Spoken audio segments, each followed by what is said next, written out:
I found out 3 days ago that my boyfriend Omar has been using ChatGPT to write every meaningful text he's ever sent me. And honestly, I'm still trying to figure out which parts of our relationship were even real. My laptop died while I was printing my pharmacy certification forms, and his MacBook was just sitting there open on our coffee table. He was in the shower, so I grabbed it real quick. The ChatGPT tab was right there with a prompt that said, "Write a sweet good morning text that makes my girlfriend feel special but doesn't require me to actually think about her interests." I literally stared at it for like a full minute before my brain processed what I was reading. Then I scrolled up and saw hundreds of prompts, all of them about me, all of them teaching an AI how to manipulate my emotions. Quick context because I know someone will ask. We've been together a year, living in Phoenix together since February. The first few months were rough, he was emotionally distant and kind of cold. But then suddenly in March he completely changed, started sending these beautiful, thoughtful texts, remembering details about my life, apologizing so perfectly when we fought. I thought he was finally opening up and letting me in. Vanessa kept telling me he was finally stepping up and being the man I deserved, except it was all fake. Every single deep conversation we had at 2 a.m., every apology I cried over because it felt so genuine, every text that made me think he finally understood me, ChatGPT wrote all of it. I was literally dating an algorithm. When he got out of the shower and saw me with his laptop, his face just went blank. Not guilty, not sorry, just calculating. I asked him how long he'd been doing this, and he tried to explain it away like it was totally normal. Like lots of guys use AI to help communicate better. Like I should be grateful he cared enough to make the effort, even if it wasn't really him making it. Then I asked about the prompts I saw about girlfriend asking where I am, and need excuse for being late. And he completely flipped. Started saying I invaded his privacy, that I'm creating drama, that maybe if I wasn't so emotionally demanding, he wouldn't need help managing my feelings. The audacity of this man to use AI to fake an entire emotional connection and then blame Emmy for having expectations. I asked point blank if he's been cheating, and he gave me this whole speech about how cheating is subjective, and we never explicitly discussed boundaries even though we absolutely did back in January.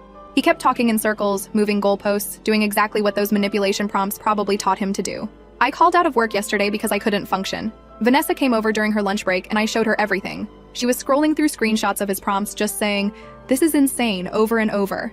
She wanted me to pack my stuff and leave immediately. But I also couldn't just sit in that apartment spiraling. So yesterday afternoon, I told Omar I was going to stay with Vanessa for a few days to clear my head. He didn't even try to stop me, just said that was probably healthy and gave me space. I threw some clothes in my gym bag and left, except I didn't go straight to Vanessa's. I kept thinking about all those prompts about excuses and late nights, and something told me to actually look at where he goes. So I drove to the LA Fitness on Camelback where he always claims he's working out. His Jeep Cherokee wasn't there. I checked the parking lot twice. Then I drove by his office building even though he said he's been working from home this week. His Jeep wasn't there either. I was about to give up and actually go to Vanessa's when I decided to stop at Target to grab tampons and face wash since I left in such a rush. The Target on Indian School, the one we go to together literally all the time. And that's where I saw his Jeep in the parking lot. My first thought was maybe he had the same idea, needed to pick something up. But when I walked inside and turned down the main aisle, I saw him, standing in the baby section, with a girl I'd never seen before, a very pregnant girl. And they were looking at cribs together, not like friends, not like cousins. He had his hand on her lower back and she was leaning into him, showing him something on her phone and laughing. They looked like every other couple in that section picking out nursery furniture. She was wearing one of those pregnancy announcement shirts. I just stood there frozen behind a display of diapers watching them. She kept touching her stomach and he kept touching her stomach, and they were having this whole animated conversation about whether they needed a changing table or if they could just use a dresser. This girl was pregnant with what was clearly his baby, and they were casually shopping for baby furniture on a Wednesday afternoon while I was supposedly at my best friend's house processing the ChatGPT betrayal. The girl said something about her mom wanting to throw them a baby shower next month, and Omar kissed her forehead. Kissed her forehead. Right there in Target. Then she said she was going to look at onesies and walk toward the clothing section. Omar stayed behind looking at his phone. I don't know what came over me, but I walked right up to him. He looked up and I watched all the color drain from his face. He literally took a step backward and almost knocked over a display of baby bottles. Started stammering something about how this isn't what it looks like, how he can explain, but I cut him off and asked who she was. He tried to say she was his cousin Lana visiting from San Diego and she's having relationship problems, so he's helping her pick out stuff. But I wasn't stupid. I'd seen them together. I asked how far along his cousin was and he said 7 months. 7 months. I asked when exactly they found out and he just stood there opening and closing his mouth like a fish. Then the girl came back around the corner holding tiny socks and saw us, saw me, and the look on her face told me everything. She knew exactly who I was. She stopped dead in her tracks and said, "Omar, what the hell?" in a voice that was absolutely not talking to a helpful cousin. Omar started trying to manage both of us at once, telling her it was fine, telling me we should talk outside. But I planted my feet right there in the baby aisle and asked the girl directly how long she'd been with Omar. She looked at him, looked at me, and I could see her doing math in her head trying to figure out what he'd told me versus what the truth was. She said they'd been together for 2 years. 2 years. Since before I even met him. I asked if she lived with him and she said no, she has her own apartment in Scottsdale but she stays at his place sometimes on weekends. His place. The place that's supposedly our place that we moved into together in February. I asked her if she knew about me and she looked genuinely confused. Said, "What do you mean, who are you?" And Omar tried to physically step between us at that point. Tried to guide me toward the exit. But I shoved his hand off my arm and told her I'm his girlfriend Elena. I've been living with him since February in the apartment on Monroe. The look on her face. She actually grabbed onto the shelf next to her for support. Started asking Omar if this was true. If he was living with someone else, why would he do this? And he was just standing there, looking between us, trying to figure out which fire to put out first. A Target employee started walking toward us asking if everything was okay, and Omar grabbed the pregnant girl's arm and tried to pull her away, saying they needed to talk privately. But she yanked her arm back and asked me directly where on Monroe. I told her the apartment complex name and the building number. She pulled out her phone with shaking hands and started scrolling through something, then held it up to show me. It was a text from Omar from 2 days ago. "Can't wait to see you this weekend, baby. I'll make your favorite dinner." The same text he sent me last week, word for word. She started crying right there in the baby section, asking how long. How could he do this? She's about to have his baby. And I'm standing there realizing that every night he said he was at the gym or working late or helping his friend Bo move or any of the 100 excuses, he was with her. He's been living a completely double life. The ChatGPT wasn't just about being bad at emotions, it was about managing 2 entirely separate relationships without getting caught. Omar was trying to calm her down, saying they needed to talk about this at home, not in public. But she kept asking about me in the apartment and when exactly he moved someone else in. I told her February, and she literally gasped. Said that's when he told her he needed space because of work stress. That he said he was focusing on his career and needed time alone to figure things out. That's why she stayed in Scottsdale. Because he convinced her he needed space while he was actually moving me into what she thought was their future home. The Target employee came back with a manager and asked us to either calm down or leave. The pregnant girl was full-on sobbing now. Makeup running down her face, and I just felt completely numb. Omar kept trying to touch her shoulder and she kept flinching away. She looked at me and asked if I knew she existed, and I said not until 5 minutes ago. Asked if she knew about me and she shook her head no. We both just stared at him. This man who used AI to craft perfect messages to both of us. Who kept us completely separate. Who was about to have a baby with her while building a life with me.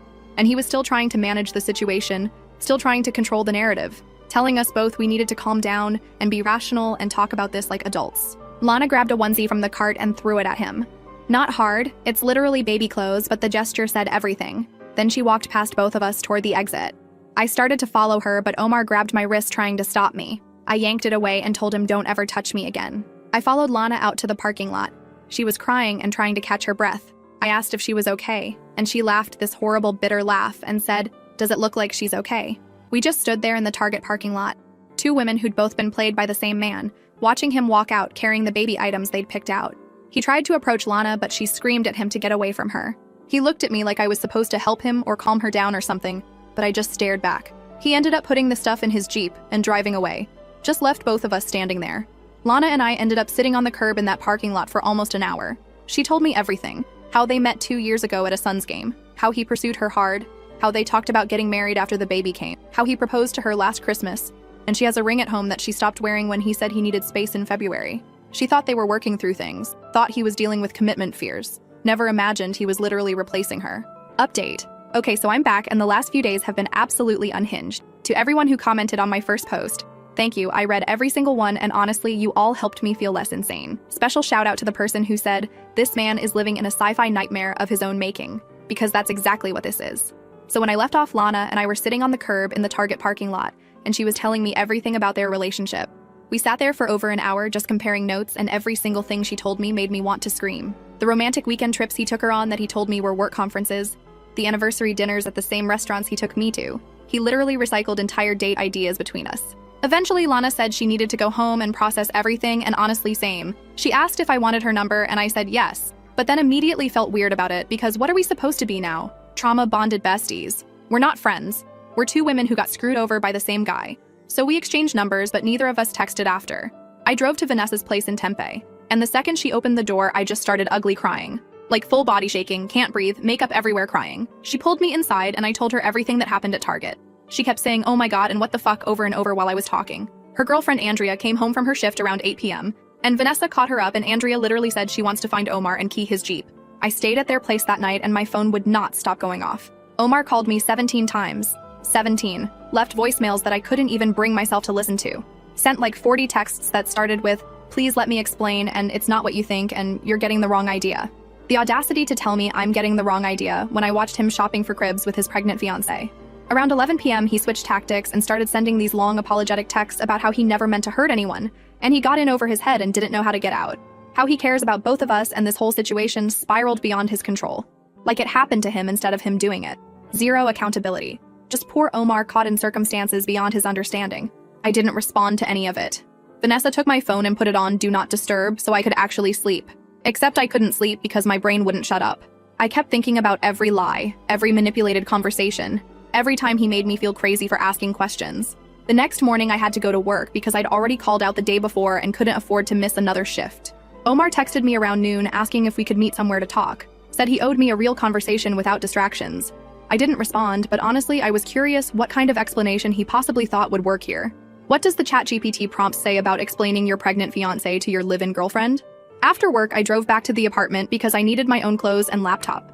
I was really hoping Omar wouldn't be there, but of course his Jeep was in the parking lot. I sat in my car for like 10 minutes trying to decide if I should just leave and come back later, but then I got mad. This is my apartment too. I'm on the lease. I paid for half the furniture. Why should I be the one hiding? I went inside and he was on the couch with his laptop, probably writing more AI manipulation tactics. He immediately stood up when he saw me and started talking about how glad he was I came home, how we really need to discuss this like mature adults. I walked past him straight to the bedroom and started throwing clothes into my suitcase. He followed me and kept trying to explain himself. Said his relationship with Lana was complicated and basically over before he met me, but then she got pregnant and he felt obligated to stay involved. That they weren't really together anymore. They were just co-parenting before the baby even arrived.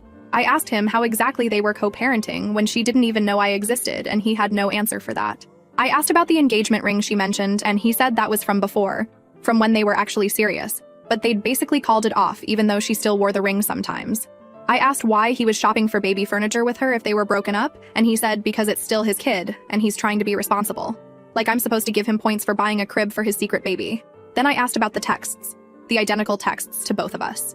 And he actually tried to defend it by saying he was just trying to make both of us happy, trying to be a good partner to both of us. And the AI helped him stay organized and attentive. Stay organized. Like we were items on a task list. I asked how he thought this was going to work long term. Like genuinely, what was his plan here? Was he going to keep us in separate zip codes forever? Keep lying about work trips and gym sessions? She's about to have a baby. Babies are not part-time. Did he think he could just bounce between two households and nobody would notice? And he said he wasn't trying to keep it going long term. He was trying to figure out how to end things with Lana without abandoning his kid. But then he met me and caught feelings and everything got complicated. Caught feelings. After lying to me for a year. After using AI to fake emotional connection. After playing house with me while staying engaged to someone else. I asked when exactly he was planning to tell me about Lana and the baby, and he admitted he didn't know. Said he was waiting for the right time. The right time was apparently never because I had to find out in a Target baby aisle. My phone started buzzing while we were arguing, and it was Lana calling. I stepped into the bathroom to take it, and she was crying asking if I was with Omar. I said yes, and she begged me to ask him why he's been ignoring her calls all day. Apparently, he'd been texting me while completely ghosting her, playing us against each other even in the aftermath. I put her on speaker and asked Omar why he wasn't answering Lana's calls. He looked like he wanted to die, but said he was trying to talk to me first and didn't want to divide his attention. Lana started yelling through the phone about how she's 7 months pregnant with his child and he's worried about dividing attention. About how she needs to know what the plan is because she has a baby shower next month and everyone's going to ask where he is. Omar tried to calm her down, saying they'd figure it out, but she kept getting more upset, asking if he was going to be at the birth, if he was going to help with the baby, if she should tell her parents he's been living with another woman this whole time. Her voice was shaking and I could hear how scared she was underneath the anger. I got off speaker and told Lana I'd call her back, then hung up. Told Omar he needed to handle his pregnant fiancé situation before trying to have any conversation with me. He said they're not engaged anymore, and I said, does she know that? Because from where I'm standing, she thinks you're just taking a break. He got defensive, saying I was making this harder than it needed to be, that we could work through this if I would just listen with an open mind. An open mind. This man wanted me to be open-minded about his double life, about the baby he hid from me, about the woman he proposed to while dating me. I finished packing my suitcase and he asked where I was going. Said back to Vanessa's, and he said we should probably talk about the lease since we're both on it. Talk about the lease. His whole life is falling apart and he's worried about apartment logistics. I told him I'd figure out the lease later. Right now, I just needed space. He asked how much space, and I said I don't know, Omar. How much space do you need to fit 2 entire relationships? He didn't have an answer for that either. I left and went back to Vanessa's. Andrea was making dinner and had already set a place for me, which honestly made me want to cry again. They didn't ask questions, just let me eat and decompress. Around 10 p.m., Lana texted me asking if we could meet tomorrow to talk. Not as friends, but because we both needed to know what we were actually dealing with. I said yes, and we agreed to meet at the Starbucks near her apartment in Scottsdale at 2 p.m., since I had the afternoon off. I was nervous about it because what do you even say in that situation? Sorry, my boyfriend is your baby daddy? Sorry, we both got manipulated by a man with a ChatGPT subscription? The next day I showed up early and got an iced coffee. I didn't drink because my stomach was in knots. Lana arrived right at 2 p.m. looking exhausted and still pregnant, and I felt this weird guilt even though none of this was my fault. We sat at a table in the corner and just stared at each other for a minute. She asked if Omar and I were still living together, and I said technically yes, but I'm staying with friends. She asked if we were broken up, and I said, I mean, yeah, after everything, but we haven't had like an official conversation about it. She said she needed to know because she's trying to figure out if he's going to be involved with this baby or if she's doing it alone. I told her I honestly didn't know what Omar was planning because every time I try to talk to him, he just manipulates the conversation and makes everything about how complicated the situation is for him. She said that's exactly what he does to her too. That every time she asks direct questions, he gives these circular non-answers that sound meaningful but don't actually say anything. We started comparing more stories and the patterns were insane. He told her he needed space in February because of work stress. That's when I moved in. He told me he couldn't go to my cousin's wedding in April because of a work deadline. He was at her baby shower. He told her he had to work late 3 nights a week. Those were the nights he came home to me. Everything lined up perfectly in the worst possible way. Lana showed me texts from last week where he was saying he loved her and couldn't wait to meet their daughter and be a family, showed me the Pinterest board they made together for the nursery, showed me photos of them at her ultrasound appointment, and I just sat there looking at this evidence of a whole entire life he was living that I knew nothing about. I showed her some of my texts with Omar, and she pointed out that certain phrases were exactly the same, not just similar, identical.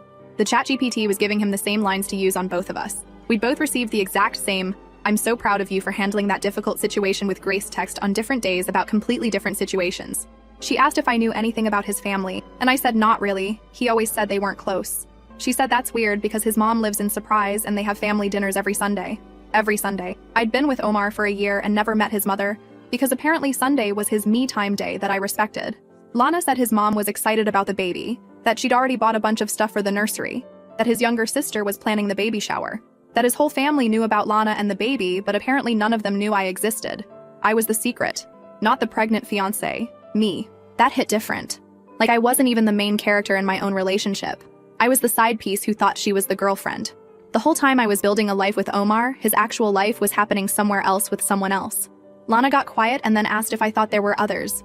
Like if he could maintain 2 full relationships, maybe there were more we didn't know about. And honestly, I hadn't thought of that, but now I couldn't stop thinking about it. How many women had received the same ChatGPT-generated love texts? How many Sunday dinners with his family had happened while he told other women he was busy? We sat there for almost 2 hours just unpacking everything, and it was honestly more productive than any conversation I'd had with Omar. At least Lana and I were being honest with each other. When we finally left the Starbucks, she said she was going to confront him about all of it and ask him to make a choice. Either he's involved with the baby or he's not, but she's done being confused about where they stand. I drove back to Vanessa's and found Omar had texted me like 30 times asking where I was and if we could please talk. Said he'd been thinking a lot about everything and wanted to make things right. I didn't respond because what does make things right even look like at this point? That night around 9 p.m., someone knocked on Vanessa's door, and when she looked through the peephole, it was Omar. He drove 40 minutes to find me and was standing on her doorstep asking to talk. Vanessa told him through the door that I didn't want to see him and he needed to leave. He kept saying he just needed 5 minutes, that there were things I didn't understand, that Lana was telling me lies. Andrea came to the door and told him more firmly to leave or she'd call the cops. He finally left, but Vanessa was pissed that he showed up at her place. Said he was escalating and I needed to be careful. I felt bad that my drama was bleeding into their space. The next morning, I woke up to a text from Lana sent at 3 a.m. He was just at my apartment. We need to talk ASAP. This is so much worse than we thought. Last update. Okay, I'm writing this from my parents' house in Tucson, and I still can't believe everything that's happened in the last week. So I left off with Lana's 3 a.m. text saying, "This is so much worse than we thought." I called her immediately, even though it was early, and she picked up on the first ring sounding completely wrecked. She said Omar showed up at her apartment around midnight demanding to talk, and when she let him in, he completely spiraled. Apparently, he was furious that we'd met at Starbucks, said we had no right to compare notes behind his back, and that we were ganging up on him and making everything worse. Lana told him we had every right to talk since he'd been lying to both of us, and that's when he really lost it. Started yelling about how she trapped him with the pregnancy, how she knew he wasn't ready for kids but got pregnant anyway, how this whole situation was basically her fault for not being more careful. Lana was 7 months pregnant and he was blaming her for it like he wasn't there participating. She told him to get out, but he refused. Said they needed to settle this right now because he couldn't keep doing this back and forth. That he needed to make a decision and stick with it. And that's when he told her he was choosing me. Just straight up said he wanted to be with me. That what we had was real and new and uncomplicated. that he'd support the baby financially, but he couldn't be in a relationship with her anymore. Lana said she just stared at him, asking if he was serious. If he really thought he could just walk away from his baby to play house with someone he'd been lying to for a year, and he said yes. He said, "What I didn't know couldn't hurt me, and once the baby was born, he'd figure out a custody schedule that kept everything separate." I felt physically sick listening to this. This man really thought he could just choose me, and I'd never find out about any of it. That he could compartmentalize his life forever and nobody would be the wiser. The level of delusion was staggering. But then Lana said there was more. After he told her he was choosing me, she got so angry that she grabbed his phone off her coffee table and threatened to call me right then to tell me what he just said. He tried to grab it back and they had this whole struggle over the phone, and she managed to unlock it because she knew his passcode. And she saw his texts. Not texts to me or to her, texts to someone named Giselle with heart emojis, recent texts from that same night before he came to Lana's apartment. Messages about meeting up later that week and how much he missed her and couldn't wait to see her. Lana said she scrolled up and there were months of messages. Another woman, a whole other relationship we didn't know about. When she confronted him about Giselle, he tried to grab his phone back, but she wouldn't let him. She read messages out loud where he was planning dates and sending the same romantic texts and making promises. He finally admitted that yeah, he'd been seeing someone else casually, but it wasn't serious. It wasn't like what he had with either of us. Casually. Like that made it better. Lana said she lost her mind. Started screaming at him, asking how many women there were, if anyone in his life was real, if he was capable of telling the truth about anything, and he kept trying to minimize it, saying Giselle was just someone he saw occasionally when he needed space from all the pressure, that she didn't mean anything, as if that was supposed to be comforting. She told him to get out, and he finally left, but she was so shaken she couldn't sleep. That's when she texted me. I just sat there in Vanessa's guest room at 4 a.m., trying to process that there was another woman, 3 of us that we knew about. I called Vanessa into the room and told her everything Lana said. She was pacing around her bedroom saying this was absolutely insane, and we needed to do something. That Omar couldn't just keep getting away with this pattern of lying and manipulation. Then she said something that hadn't even occurred to me yet. What about his family? His mom, who supposedly had weekly Sunday dinners that I was never invited to. I told her what Lana had said about his mom living in surprise and knowing all about the baby and being excited to be a grandmother. Vanessa said we should go talk to her, that she deserved to know her son was living a completely fraudulent life and hurting multiple women. At first I thought that was too far, but then I got angry thinking about how his whole family knew about Lana and the baby, but none of them knew I existed. Like I was some dirty secret he had to hide. We decided to meet up with Lana first that morning to figure out our plan. Met her at a park near her place around 11 a.m. and told her what we were thinking about confronting his mom. Lana looked exhausted, but said she'd give us his mom's address in surprise if we really wanted to do it. Said his mom's name was Amelie and she'd met her multiple times at family dinners. She warned us that Amelie could be pretty protective of Omar, but might also be horrified to learn what he'd been doing. Lana also told us more about what she'd seen on Omar's phone. The contact name was Giselle, with purple hearts, and the messages were definitely romantic. She'd managed to see enough to know this wasn't just some casual thing. There were messages going back months. We talked about trying to find Giselle to warn her, but we only had a first name and no other information. Lana remembered Omar had mentioned joining a hiking group, so we looked up the meetup page and found a woman named Giselle who'd been active in the group. We sent her a message through Meetup saying we needed to talk about Omar and it was urgent. She responded within an hour, asking what was going on and if he was okay. We asked if she could meet us that afternoon and she agreed. When she showed up at the park, she looked young and sweet and completely unsuspecting, mid-20s with dark curly hair. We told her everything and watched her face go through shock, disbelief, anger. She'd been seeing Omar for about 8 months through the hiking group. He told her he was single and looking for something real. When we told her about the baby and about me living with him, she looked like she might be sick. After we finished talking to Giselle and she left to process everything, Vanessa and I decided we were definitely going to Omar's mom's house. Lana gave us the address and said good luck because we'd need it. It was almost 4 p.m. by the time we got in Vanessa's car and drove out to her. The house was in a quiet suburban neighborhood, a single-story ranch style with a well-maintained yard. There was a silver Camry in the driveway and my hands were shaking as we walked up to the front door. Vanessa knocked and after a minute, a woman in her late 50s opened the door. She had Omar's eyes and his smile, and I felt this weird wave of anger seeing the resemblance. Vanessa asked if she was Amelie and if we could talk to her about Omar. She looked confused but invited us inside. Her living room was decorated with family photos, and I could see Omar in several of them looking happy and normal. There was even a framed ultrasound photo on the mantle that must have been Lana's baby. We sat on her couch and I didn't even know where to start. Finally, I just said, "I'm Elena, and I've been living with your son." The confused look on her face told me everything. She said that couldn't be right. Omar lives alone. He's been focusing on preparing for the baby with Lana. Vanessa pulled out her phone and showed Amelie photos of our apartment. Photos of me and Omar together. Dated receipts from furniture we'd bought. Amelie's face went pale and she kept saying, "This doesn't make sense. Omar wouldn't lie about something like this." I told her Omar had been lying about a lot of things and we were here because she deserved to know the truth about her son. I explained the whole situation, the double life, How neither Lana nor I knew about each other until this week. How there was even a third woman named Giselle. Amelie sat there shaking her head saying, "No, my son wouldn't do this. You must be mistaken or exaggerating." She kept defending him, saying he's under a lot of stress with the baby coming and maybe there were some misunderstandings, but he's a good man. Vanessa asked how it was a misunderstanding that he moved a girlfriend into an apartment while supposedly preparing to be a father with his fiancée. Amelie said fiancé was a strong word. They'd had some problems and taken a break, but they were working through it for the baby's sake. I asked if she knew they got engaged last Christmas, and Amelie said yes, but they'd called it off in February when things got rocky, except that's when I moved in. February is when Omar told Lana he needed space and simultaneously moved me into our apartment. I showed Amelie our lease with both our names on it, dated February 15th. She stared at it for a long time and I could see something shifting in her expression. Then she asked why we were really here, what we wanted from her. And I said honestly, I just wanted her to know who her son really is.